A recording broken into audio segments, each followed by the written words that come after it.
Hello दोस्तों, कैसे हो आप सब। स्वागत है एक बार पुनः आप सभी का हमारे अपने YouTube channel Shiv coaching classes पर।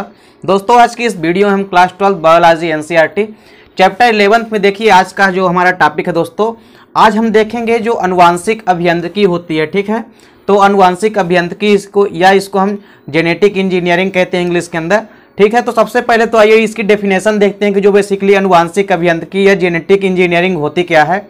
तो देखिए जो अनुवांशिक अभियांत्रिकी है यह एक विज्ञान की ऐसी शाखा है, ठीक है, या हम ऐसा कह सकते हैं कि विज्ञान की वह शाखा जिसमें हम डीएनए के अणु, ठीक है, यानी मॉलिक्यूल्स जो होते हैं तथा जीन्स में निहित जो प्राकृतिक कमियां होती है, ठीक है, जो भी जीन है तो जीन के अंदर जो भी प्राकृतिक कमियां होती है तो उन कमियों का उन्मूलन करते हैं तथा विशिष्ट जो जीन्स होते हैं उनको स्वेच्छा से जीन तकनीकी के द्वारा, ठीक है, यानी बायोटेक्नोलॉजी के माध्यम से उसको हम परिवर्तित करते हैं, ठीक है, या उसको हम विकसित करके जो क्रोमोसोम होते हैं क्रोमोसोम में प्रतिरोपित कर देते हैं। ठीक है, और क्रोमोसोम में इस प्रकार का प्रतिरोपण करना ही अनुवांशिक अभियांत्रिकी कहलाता है। ठीक है, एक बार पुनः समझिए, ठीक है, क्या कहा हमने कि अनुवांशिक अभियांत्रिकी जो है वो साइंस की एक ऐसी ब्रांच है, ठीक है, विज्ञान की ऐसी शाखा है जिसमें हम डीएनए के अणु, ठीक है, मॉलिक्यूल्स तथा जो जीन होते हैं तो जीन्स में निहित जो प्राकृतिक कमियां होती है उनका भी क्या करते हैं, उन्मूलन करते हैं, यानी उन कमियों को दूर करते हैं तथा जो विशिष्ट जीन होते हैं तो उन विशिष्ट जीन को स्वेच्छा से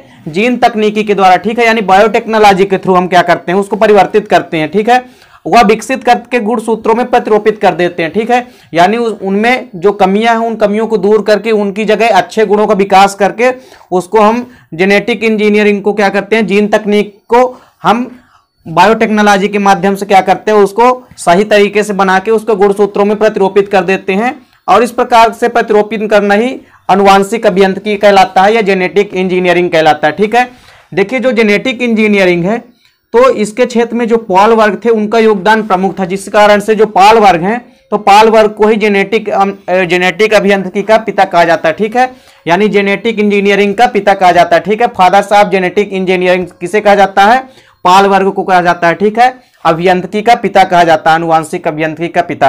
अब देखिए जो यहाँ पे अनुवांशिक अभियांत्रिकी है इसके जो प्रमुख ऑब्जेक्ट या उद्देश्य है, ठीक है, या इसको हम इसकी उपयोगिता भी कह सकते हैं। ठीक है, यानी अनुवांशिक अभियांत्रिकी या जेनेटिक इंजीनियरिंग के जो प्रमुख ऑब्जेक्ट हैं या उपयोगिता है उसको हम यहाँ पे देखेंगे।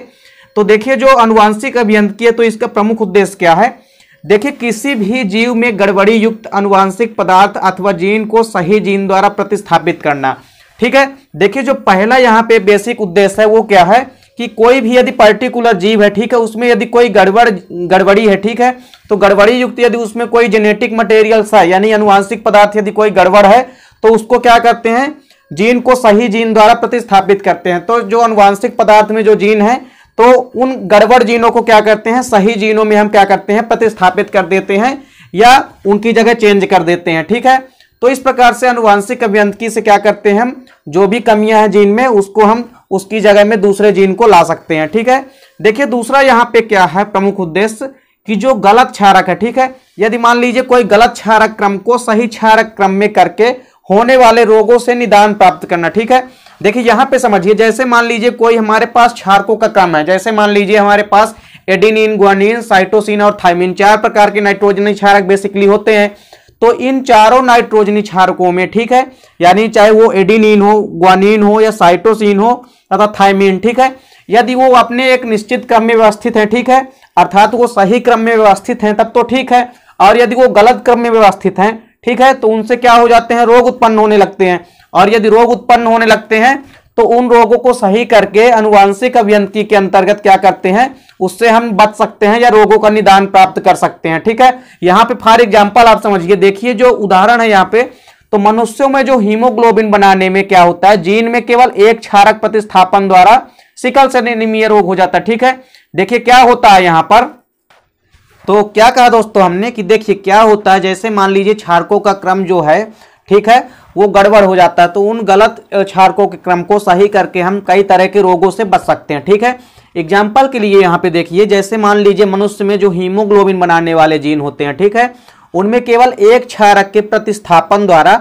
सिकल सेल एनीमिया रोग हो जाता है। यानी जो क्षारकों का क्रम है वह यदि एक क्षारक भी इधर से उधर हो जाता है तो उससे क्या हो जाता है सिकल सेल एनीमिया रोग हो जाता है। ठीक है, और सिकल सेल एनीमिया रोग हो जाता है इस कारण से इसमें क्या कर सकते हैं कि आनुवांशिक अभियांत्रिकी के द्वारा या आनुवांशिक अभियांत्रिकी के थ्रू क्या कर सकते हैं हम कि इसको सही किया जा सकता है। ठीक है, यानी क्षारकों का क्रम जो गलत हुआ है तो वो क्षारकों का क्रम क्या है, सही हो सकता है। ठीक है, अब देखिए यहाँ पे तीसरा ऑब्जेक्ट या तीसरा प्रमुख उद्देश्य क्या था कि विभिन्न जो वंचित गुणों से युक्त जीवाणु हैं, ठीक है, क्या है, वंचित गुणों से युक्त जितने भी जीवाणु हैं, ठीक है, या एनिमल्स हैं, इसके अलावा जो भी प्लांट या पादप हैं उनको उत्पन्न करना। ठीक है, यानी आनुवांशिक अभियांत्रिकी के थ्रू जो इसका उद्देश्य था, तो कई तरह से वंचित गुणों से यानी अच्छे गुणों वाले जो जीवाणु हैं उनको तथा जो जंतु एवं पादप हैं उनको क्या करना, उत्पन्न करना। ठीक है, यह भी आनुवांशिक अभियांत्रिकी का प्रमुख उद्देश्य था।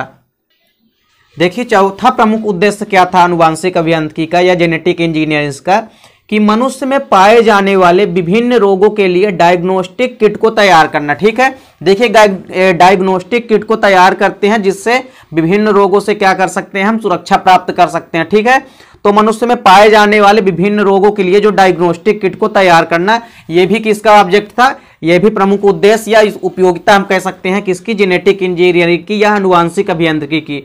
ठीक है, अगला देखिए जो संक्रामक रोग होते हैं, ठीक है, संक्रामक रोगों के लिए अधिक प्रभावशाली एवं सस्ते वैक्सीन का निर्माण करना। ठीक है, तो देखिए जो भी संक्रामक रोग थे तो संक्रामक रोगों से बचने के लिए भी प्रभावशाली यानी, ठीक है, यानी रोगों से लड़ने के खिलाफ जो अच्छे किस्म के वैक्सीन थे तथा जो सस्ते वैक्सीन, ठीक है, जिनको हमको बनाने में ज्यादा खर्च भी नहीं आता था, तो आनुवांशिक अभियांत्रिकी के थ्रू इस प्रकार से वैक्सीनों का निर्माण करना भी क्या था, इसका प्रमुख उद्देश्य था। ठीक है, तो संक्रामक रोगों के लिए अधिक प्रभावशाली एवं सस्ते वैक्सीन का निर्माण करना, यह पांचवा उद्देश्य था किसका दोस्तों, आनुवांशिक अभियांत्रिकी का। देखिए अगला उद्देश्य क्या था, विभिन्न प्रकार के सूक्ष्म जीव जो थे, ठीक है, तो विभिन्न प्रकार के सूक्ष्म जीवों में चिकित्सीय रूप से महत्वपूर्ण पदार्थों को बनाने वाले जीन का स्थानांतरित करना। ठीक है, देखिए जो विभिन्न प्रकार के सूक्ष्म जीव हैं तो सूक्ष्म जीवों में क्या है, चिकित्सीय रूप से, ठीक है, चिकित्सीय रूप से जो महत्वपूर्ण पदार्थ हैं उनको बनाने वाली जो जीन होती है उनको स्थानांतरित करना, यानी उनकी जगह बनाने वाले जो जीन है, तो यदि गलत कोई जीन है या कि अप्रभावी जीन है तो उसकी जगह प्रभावी और अच्छे जीन को क्या करना, स्थानांतरित करना। ठीक है, यह भी प्रमुख उद्देश्य था आनुवांशिक अभियांत्रिकी का। इसके अलावा देखिए विभिन्न प्रकार के फसलों में नाइट्रोजन स्थिरीकरण की क्षमता को विकसित करना। ठीक है, देखिए विभिन्न प्रकार के फसलों में क्या है, नाइट्रोजन स्थिरीकरण की क्षमता विकसित करना। ठीक है, यानी कई सारी फसलें हैं जिनमें नाइट्रोजन स्थिरीकरण या नाइट्रोजन का फिक्सेशन को बढ़ाना, ठीक है, ठीक है, इसकी कैपेसिटी को बढ़ाना तथा इसकी क्षमता को विकसित करना, यह भी प्रमुख उद्देश्य था आनुवांशिक अभियांत्रिकी का।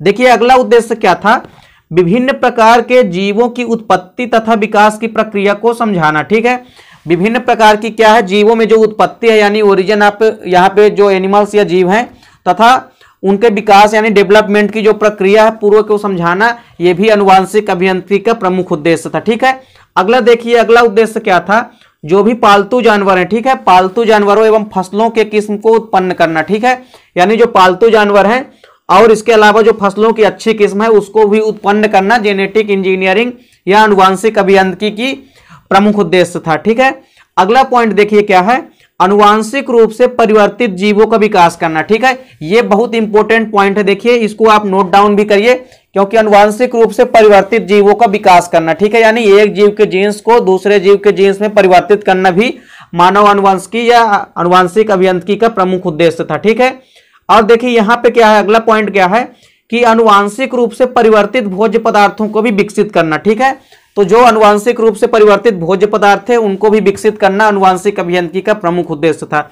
अगला देखिए ऑब्जेक्ट क्या था, रोग एवं कीट प्रतिरोधी फसलों के किस्म को उत्पन्न करना। ठीक है, यानी ऐसी किस्म या फलों की ऐसी किस्म या नस्लों का विकास करना जो रोग प्रतिरोधी थी। ठीक है, अर्थात उनमें किसी भी प्रकार के रोग नहीं लगते थे। ठीक है, तो इस प्रकार के रोग प्रतिरोधी किस्मों को उत्पन्न करना भी जेनेटिक इंजीनियरिंग का प्रमुख ऑब्जेक्ट था। ठीक है, अगला देखिए यहाँ पे क्या था, शराब एवं खतरनाक जीन्स को हटाकर जीवों में सही एवं लाभदायक जीन्स को डालना, यह विधि जीन थेरेपी कहलाती है। ठीक है, देखिए जीन थेरेपी जो है ये भी एक तरह से हम कह सकते हैं कि आनुवांशिक अभियांत्रिकी की ही देन है। ठीक है, इसमें क्या करते हैं, शराब एवं खतरनाक जीन्स को हटा करके जीवों में सही एवं लाभदायक जीन्स को क्या करते हैं, डालते हैं या प्रवेश कराते हैं। ठीक है, और यह विधि क्या कहलाती है, जीन थेरेपी कहलाती है।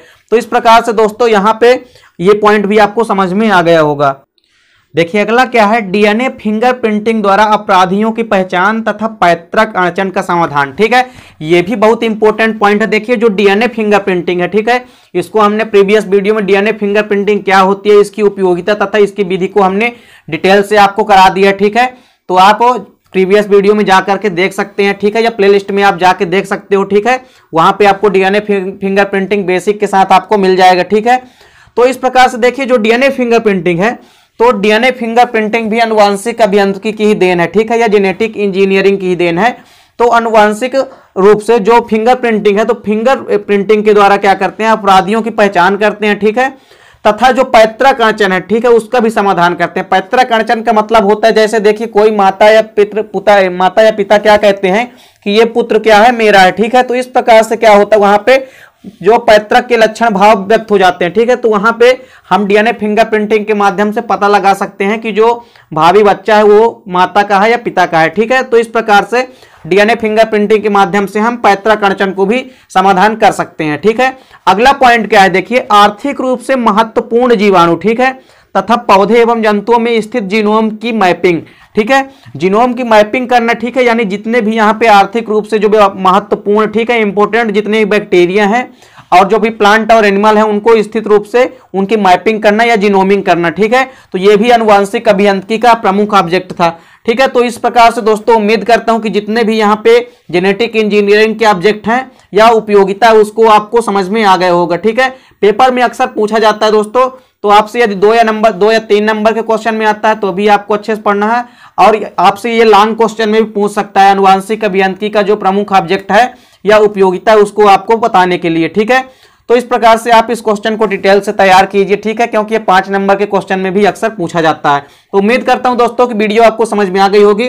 दोस्तों यदि वीडियो आपको अच्छी लगे तो लाइक और कमेंट कीजिए, साथ ही साथ दोस्तों के बीच शेयर कीजिए। मिलते हैं दोस्तों नेक्स्ट वीडियो में, तब तक के लिए जय हिंद, वंदे मातरम।